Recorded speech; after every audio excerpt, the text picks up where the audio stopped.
Hello, welcome back. This is Nick doing his game research, game design thing for during the extra content and whatnots. Hi guys, it's another end of the day, and basically I am here playing Jedi Fallen Order just to see if I can learn anything from a game that I highly enjoy. And I think today we're gonna maybe focus a little bit more on combat if I can get there. But let's see where the journey leads us. Because last time we focused a lot on the... Dang it, I keep thinking I have to double jump, and I do not. Because last time I talked a lot about the tutorial level and like how the game like guides you. Place to meditate. Just need to focus my mind. Yeah, here we go. Because I have a skill point to spend. So we're gonna just talk a little bit more about combat once I get there and other aspects of the game as I go through it. So, let's see here. We've got our save point. Yep, awesome, cool. So, let's take a look at what skills we've got.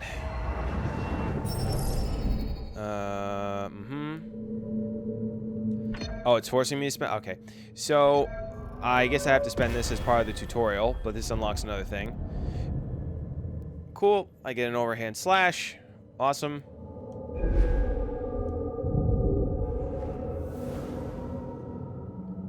So I'll talk a little bit more about the rest. Oh, I have to rest now? It won't let me leave? No? Okay, I can leave. Cool.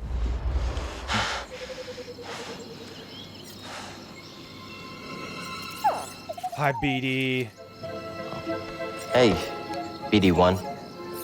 I'm Cal. Yeah, I'm okay. I'm looking for someone. No, not you. I'm searching for a Jedi, I think. Hold on.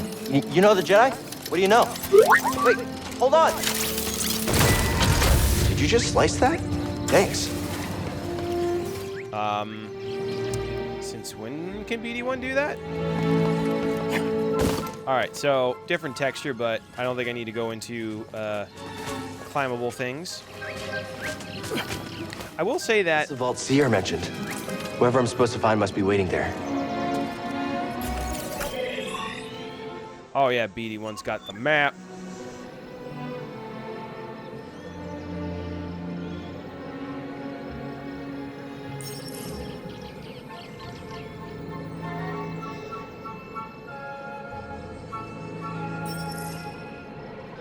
I don't want to... I know how they work. Thank you. Thank you. Oh, it's... I guess that's kind of interesting to... The tutorial kind of double checks and make sure that you have tried everything. And they do clearly mark it out. Unexplored path, save point. So that's kind of cool. Cool. Close the hollow map. Alright, awesome. Actually, I'm going to backtrack a little bit. Nah, I'll keep going. Forget it. What's up, BD1? Oh, yeah, there's a thing over there. Great. So, I guess from a game design perspective, because normally, like, so far we haven't encountered any hostiles, but that's kind of nice not to say, hey, we got some issues around here. Just keep your... BD1 is busy. Just keep your eyes out. Can I go this way, though? Yes. Yes. I sense something over here. Yep. Alright, so I think this might be a good time to talk about combat. We're gonna just kind of quickly get through these guys.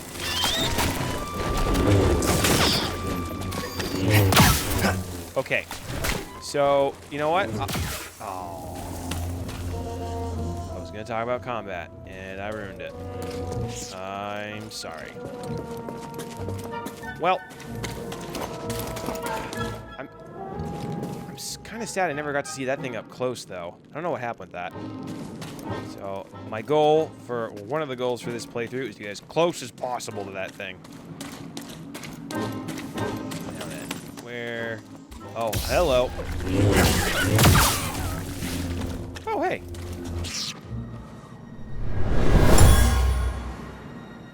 It was after boggling eggs and the pack fought back. Dead splocks. Oh, interesting. Psychometry. Oh, this is something that's a good thing to talk about game mechanic-wise and what's really interesting. So, Cal can sense force. No way through here. Presence through the force. That's why BD1 warned me. Oh, did he warn us? All right, maybe I'll listen to you next time. All right. So I guess that also reinforces the fact that BD1 can give us advice, which is interesting. All right, we'll go your way. But Cal can feel presence through the force, and as you uncover things throughout the levels, you will gain experience. So it really encourages you to explore, and you get to learn a little bit more about the lore. Gotta get across this gap somehow. And zipline, yes. So you can kind of learn more about the lore of the world, and you also gain experience for doing it. And it basically encourages you to look around, try things out. Wait, and you didn't? As you get more abilities through the game, you didn't. As you get more abilities throughout the game, I hear you, but there's something over here I want to explore. You can, bit by bit, access more and more areas, get more experience points. So it also like furthers your sense of progression, which is really cool. I think I already leveled up here. Let me do a quick meditation. All right, cool. I was hoping to explore combat more with a trooper or something, but we'll take what I can get in a minute. I don't think I can get over there yet. Let's see. We're gonna go through here real quick. What is this place? Nope, not that one. Hey.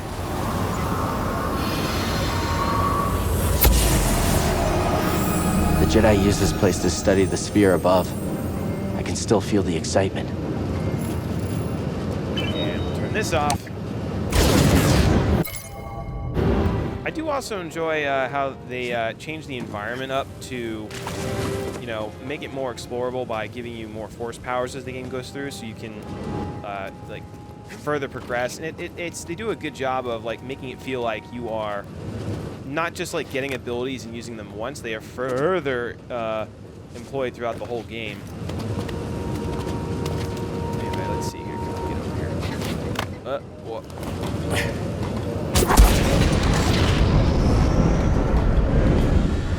Okay, wow. So yeah, like I said about the jumping mechanics for this game, or the platforming, little frustrating because it doesn't always work. But I mean, that's not the main focus of the game, so I kind of forgive it. That away, Cal. There we go.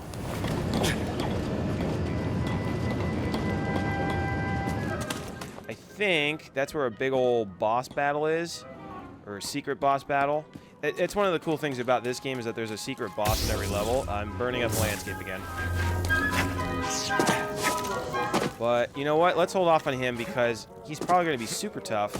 And I do not want to be super distracted while I talk about the combat. Also, BD1 is waiting for me over here, and it's rather rude of me. Oh, come on, up you go. All right, we're just going to meditate real quick to get that life back because I'm playing on... I'm assuming I'm playing on Jedi Master gameplay. Yes, I'm on Grandmaster. Cool. All right, sweet little meditation. Rest. So this is one of the things about this game in that when you meditate and you rest, all the enemies respawn. So there's a little bit of a plus and minus situation in that. Block from the other side. Awesome. Get out of my way. Thank you.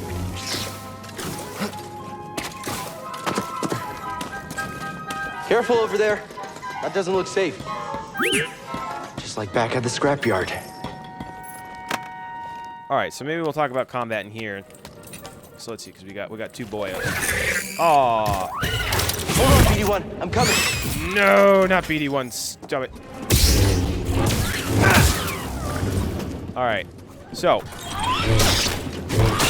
what makes good combat? Well, for starters, I think one of the first things we need to talk about is the timing. So I'm going to press the button. Let me just dodge out of the way here. Whoops. I'm sure that was very important. So, oh wow, they take your guard down quick. So, one of the things, an important part of combat here is the timing. Because if I press my button now, there's a slight delay before I actually swing my weapon. Like, and press. So it takes a few seconds for me to actually swing my sword. So it's just as important for me to, you know, time the attacks as well as keeping my distance. You saw that I was kind of like maneuvering around a little bit. So there is a little bit of, you know, a couple of variables to keep in mind. That was pretty brave. You okay? Oh, BD. Wait, I can help you with that. Will you let me? Oh, okay. So another thing we can talk about while this cutscene is doing is like the amount of story integration here, in that Scomplink is busted, you slowly build a it relationship should help you with get moving for now. BD1 over time. And one of the things that help establishes that relationship are just like the general conversations you have as you traverse about the world. And oh, we doing something here? All right, cool. Vault. Yeah, that's where I was headed to. So as you traverse throughout the world and everything, you will like have random conversations with BD1 as well as main story points, and those small level of details that, you know, is like called polish. It's a game. Okay, bye BD. Don't worry. Game polish is basically like tidying up all the little things to make the game more. But this should work. Not interactive. That's the wrong word for it. More believable and. Is realistic the word I'm looking for? Not realistic. It's just more believable. So through those little interactions with BD1 and how we talk with him. Oh yeah, there we go. Now that using the lightsaber as a tool again. This will further like cement my relationship with BD1. This is also reinforced with working with BD1 as a game mechanic, because he will help you with the map. He will.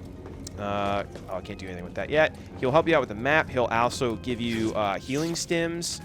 He will open up other areas. So it's so interesting how through a level of, you know, good storytelling, reinforcing the relationship with actual game mechanics and working with BD1, that you actually kind of start to care about him. There's a scene way later in the game that looks dangerous. We're going to avoid that for right now. There's a scene later in the game where BD1 comes to a very interesting realization about his previous owner, and it's very heartfelt. And anytime you can... Oh, I just came that way. Anytime you can make a droid, you know, an inanimate object, like you care about that, like if you look at like WALL-E and that kind of stuff, very impressive, because you're caring about what essentially is a inanimate object. Now, oh, this is story. Oh, I have to do this. Yep, sorry moment.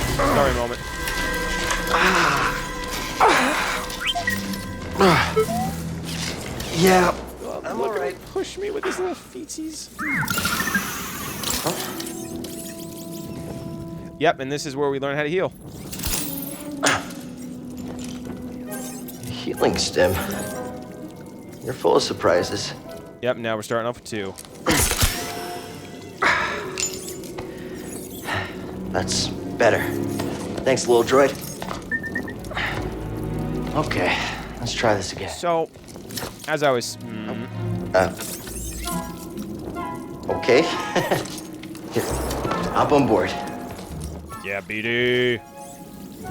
It's very interesting how the game weaves a bunch of things together to just make it feel more real. Not necessarily realistic, but just more believable and fun. Yeah. Shortcut. Oh, we got a chest over here. Hey, a chest. Think the Jedi would mind if we grab supplies? What's that, BD1? Now, one thing I'm going to say about this really quickly. So we could have opened this chest in any number of ways, right? We could have had Cal, like, do a little force wave, though that may not have felt like he was, that may not have reinforced his whole, like, disconnection with the Force. We could have kicked it open. We could have, you know, slashed it open with a lightsaber. But we just opened it up, BD sprung inside and rummaged around. It just adds that little, like, extra Star Wars flavor to it. We're like, yeah, there's some serious moments, but there's also some, like, fun stuff, too. So I just kind of appreciate that. That's where we need to go. Yes, indeed, sir.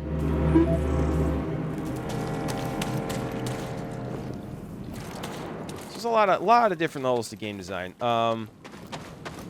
And like I'm sure I'm barely scratching the surface on some of this stuff. Oh, hello. All right, so another round of combat here. We previously talked about, you know, making sure I'm striking at the right time. So what's another part? And we talked about this previously with range. So these guys, I have a little bit more range than them.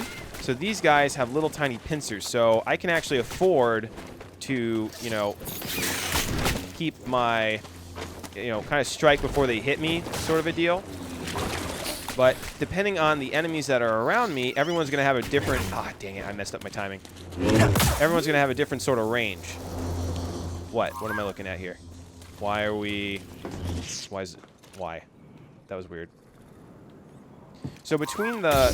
Some of the core parts... Oh, I can scan it. That's what it is. And another use for BD1, making him even more useful. Well done. I'm going in circles. Let me finish with the combat thing, and we'll circle back around to that. But basically, two of the primary things here with combat, making sure that I've got the right timing and then I'm in the correct range is already something that I have to be very careful of. And depending on the enemy you have to work through a variety of different ranges and timing on the attacks. So that alone already makes the gameplay a little not only interesting and engaging, but it's making me like calculate. I'm not just spamming the button and hoping I hit, otherwise I can take a lot more damage. It's a lot more engaging. Now, with that scanning maneuver over there with BD1, like if you've ever worked in a game, if you've ever played a game where you had like a character that you just had to like escort missions, like those tend to have a very bad rap because the person you're escorting, you know, does not have, oh, I don't know where the carcass went. I don't know why I was coming back over here. The person you're escorting, like, generally, like, won't be useful in any sense of the word. They'll do silly things, or they will get you into more trouble than it's worth, you know, and we could have easily had... Do you see that in the background? He's rolling on his side like a big old dog. Oh, it's hilarious. I didn't see that before. Usually, like, a character like that, we could have easily had... BD1 could have easily been, like, just a guy, like, go here, then go over there, and then go over there, and then we would have had to take care of him, you know? I can't go this way. Everywhere we've been. Also, another great use of the map, showing what's blocked BD1. and what's not. Saving you a bunch of time of re-exploring, which is great, because you are going to be doing a lot of backtracking in this game, and the developers know it, so having that mapped out just to save your time and effort is fantastic. But getting back to the... Sorry, it's like it's very hard to stay on one topic while you're playing, because there's just so much, especially in the beginning of a game. Oh, I'm totally going to jump down this guy in a second. But we could have easily had BD1 just be like, go over here, then go over here, and like we could have just escorted him, but... BD1 is very valuable because he helps you heal, he gives you the map, he will, you know, help you scan things, get you experience points. So we care about BD1 as a character, which is pretty awesome. Now to kill this guy. And we're going to do another scan. A bog rat. Ooh, a chest. Where are you going? Something we can use? Bogano Dawn. Ooh, I got a new poncho. Yeah. Oh, I could do the Bogano Dawn or Braca Scrapper. You know, let's go with the Dawn. That looks pretty cool. Do I have a thing for BD1? Oh, I do have a thing for BD1. Ooh. Why do I guess I have premium content for some reason. Yeah, here we go. I guess a quick word on I guess this is a type of character skin. So, yes, yes, yes. Yes, cool. Cool, cool, cool. So, we just unlocked some character skins by exploring. Now, if all they did was... I don't want to go that way just yet. Let me see what's over here. If all they did was... Hey, force thingy. Or echo. This tool was used by someone eager to reach the vault. Cool. So, if all we got from exploring the world was character skins, no XP, it would make the exploration a lot less fruitful. So I definitely find it interesting that they have a dual purpose. And this, again, encourage... Oh, hello. Oh, yeah! Oh, you're not dead.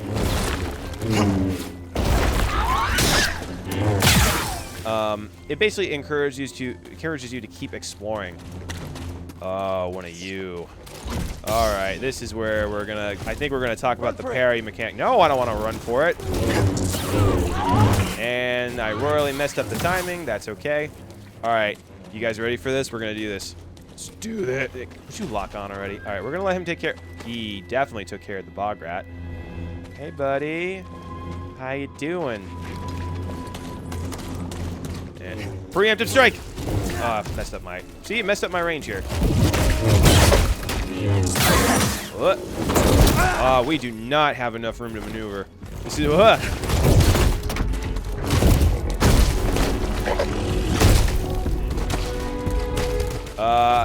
Thank you. Yeah. So, whoa. Oh, no, no, no, no, no, no, no, no. Oh, yeah, we're gonna run. Hurry! Run, run, dude. Run, run, run, run, run, run, run.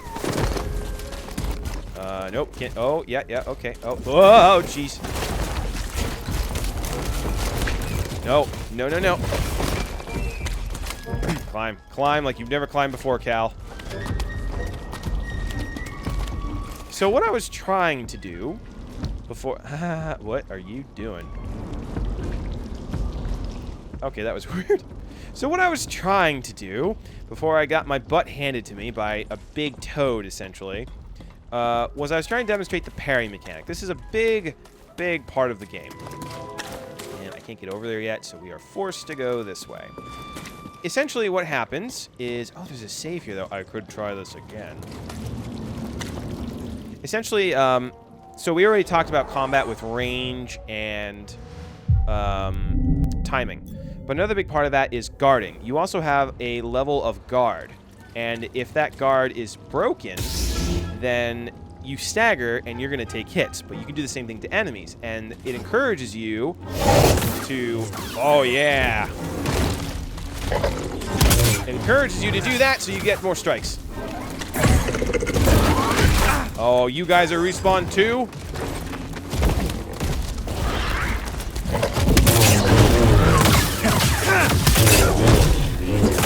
Yeah! That was awesome.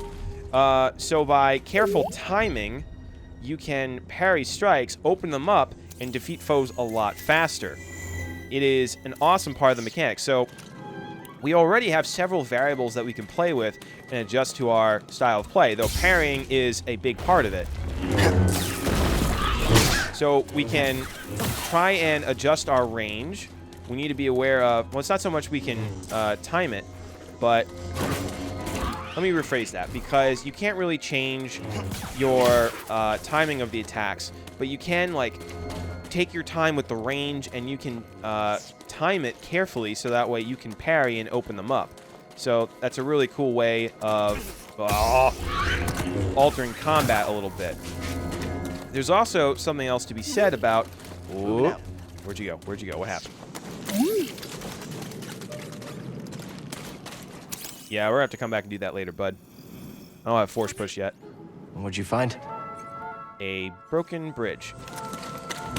So, the reason this combat works so well is, yes, the parrying mechanic is definitely very cool to play with, but it's also in the variety of enemies that make you change your tactics. Oh, I keep forgetting I have overhead slash. Dude, you have overhead slash. Use your overhead slash. I actually still have plenty of canisters, so I'm not going to do that. So we don't have too many enemies to worry about now, but later in the game, once we start seeing more enemies, we're going to have to start combining our tactics together while still paying attention to our core tenets here. Oh, well, that didn't work. But one thing that I just really want to hone in on, hey, I got a terrarium seed, cool. That if you've ever seen other fighting games where it's essentially just, oh wow, okay.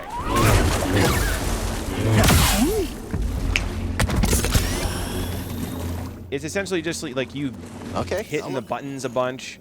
There's no like sense of, you know, options or anything. You just have to spam the button. That's not really like it's not an interesting game. Here, they change how the enemies attack. They change how they move. They change, like you saw there, I had a big old, you know, toad thing along with the bog rats, and then by recognizing what they do, I have to be very careful of my range and what abilities I use. And yeah, hi, how you doing? Good to see ya. Okay.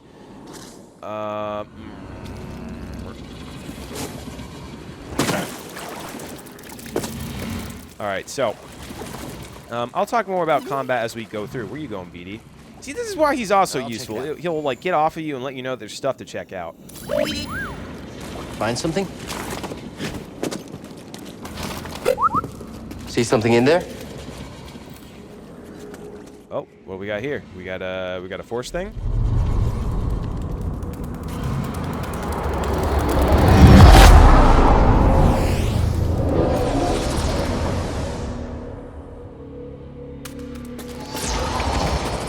Yeah. Oh, hey. All right, we're unlocking the wall jump, and I love these flashbacks. Try again.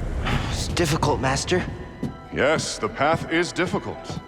It may seem impossible, but with persistence and the Force as your ally, you will overcome any obstacle. You will master any path. Now, do what you must to reach me.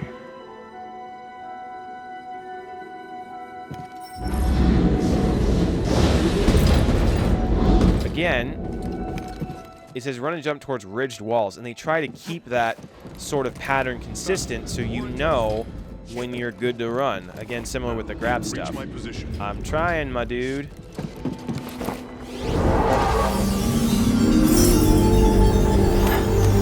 I did it. Persistence and the Force is my ally. So another Remembering old reason. tricks. Hi, how you doing? Another reason I love those kinds of flashbacks is, again, they're not only teaching you subjects one at a time and you slowly master them, they will unlock new areas for you to explore, which again reinforces the whole, you know, experience point gaining, but they also tie into Cal's past. Those movie scenes that we're going to see tie into a very particular part of his history right before something tragic happened to him. And he's reliving memories of his training while you as the player are learning new skills. Oh, I don't think I can get up here yet. No! Yeah, I think that's going to be locked off from me. Yep. I'm going to give it one more shot. So, because you, as the player, are not a Jedi, and Cal is trying to become a Jedi once again, it really makes you connect with him as a character. Oh, this is a bad idea. I did not. Nope.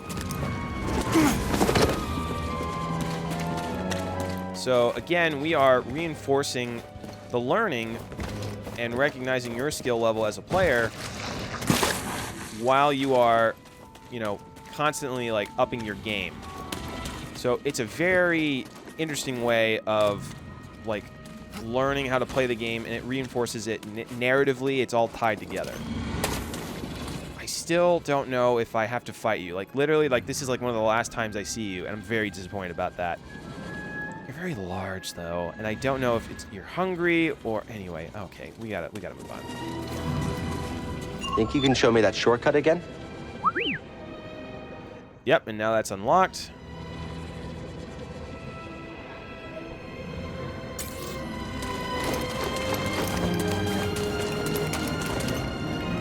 to? Where to, Cal? Oh, right. We just learned this.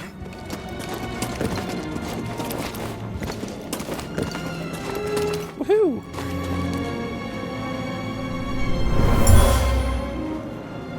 This area was used for meditation. Oh, I still have a skill point. I forgot. Familiar with the Jedi Order. Hey, come on. That was a ridged wall. At least I thought it was. Maybe the... I guess it was just a pattern. Yeah, I mixed up with those ridged walls. Anyway.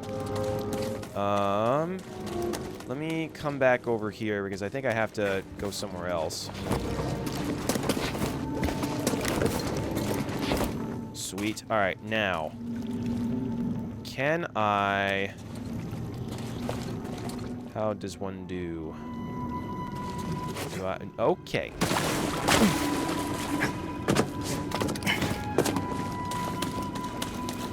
Ah, here we go. Okay. Yeah. And another just good point of design here is, so we've known that we can grab onto certain walls and ledges for a while. However, we just got the wall run. We had an area where we just walled run, and and now they're combining it together with our elements. So we just wall ran and we grabbed onto something. So they are, again, very careful to slowly build you up. They're not throwing everything your way all at once.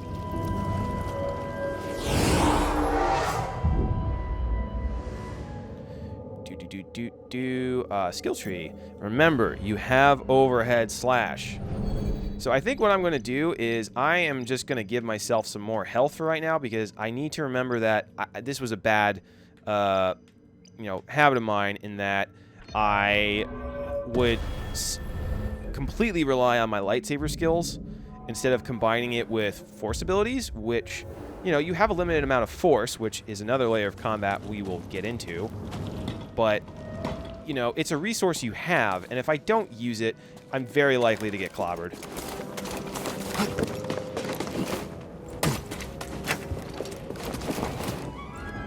Sweet, and we get another chest.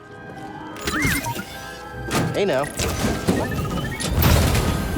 What do we find? Ooh, a lightsaber switch. Excellent. Elevator! They also keep, again, they keep the patterns consistent. Like, whenever you see that symbol on the floor, generally means it's an elevator. Alright, so we can get over there, which is great. But, what's over here? That's the important question.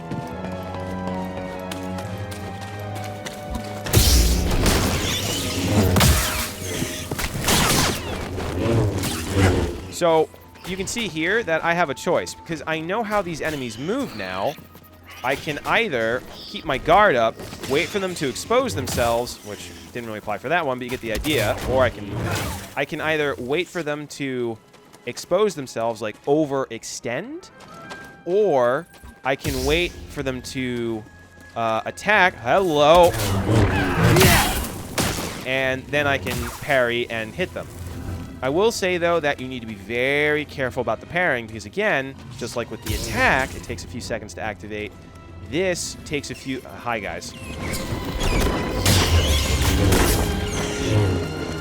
And another... oh, lots of stuff going on. Because just like with the attack, the block, it is a lot faster, but when you drop it, there's a few frames of animation where you are left unguarded and you can't attack right away.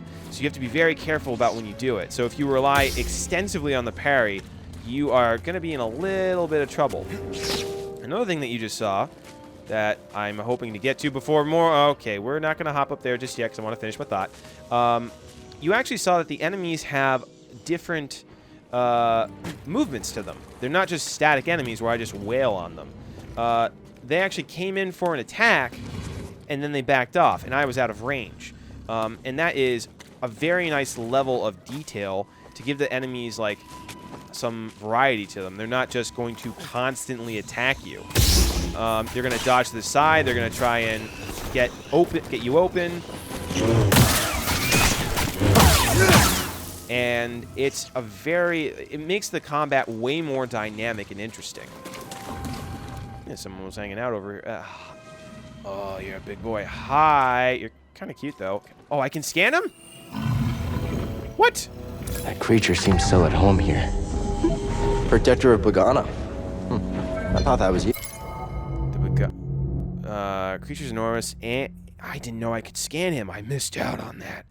The Binog is an enormous amphimammalian creature found only on Pagano. They can live for thousands of years, only breeding once per lifetime. Wow, that's a lot of pressure. Due to their scarcity of offspring, very few Binogs are left in the world. Well, that kind of sucks. Can you slice this? Scomplink. Sorry about your Scomplink. But standing up to that bog rat, pretty great. And this is another nice level of polish where we acknowledge that the Scomplink is broken. Again, this is a locked chest that encourages us to come back later when we got some new stuff. All good things.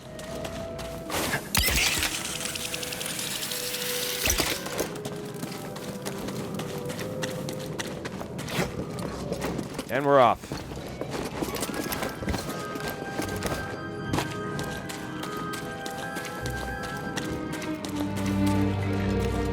All right. Racy there? Oh, all right, fine, go for it. I was gonna stop the episode. This is too cute. Aw, BD8, oh, you even waited. We're not finished yet. Okay, you probably would have won. I will argue you had a head start. All right, so let's go ahead and meditate real quick. We're definitely gonna rest, and yep, all good. And let's see, I don't want to get any more superior blocking line. Take less block stamina damage from. Yeah, that's important. I'm definitely gonna take that one. So less stamina will be wasted. All right, so I'm gonna go ahead and end the episode here. We learned a little bit more about the combat in the game, and we're gonna keep taking that apart because the combat is a major feature of this game. And we're going to talk more about the exploration as we get through it. So, hope you guys enjoy this episode. Go ahead and give it a like, subscribe, all that lovely jazz. Check out what we do at the DAE. This is just some extra stuff. We teach a bunch of different courses and whatnot. I'm sure you hear me say it again. But when we come back, I'm going to jump into this temple and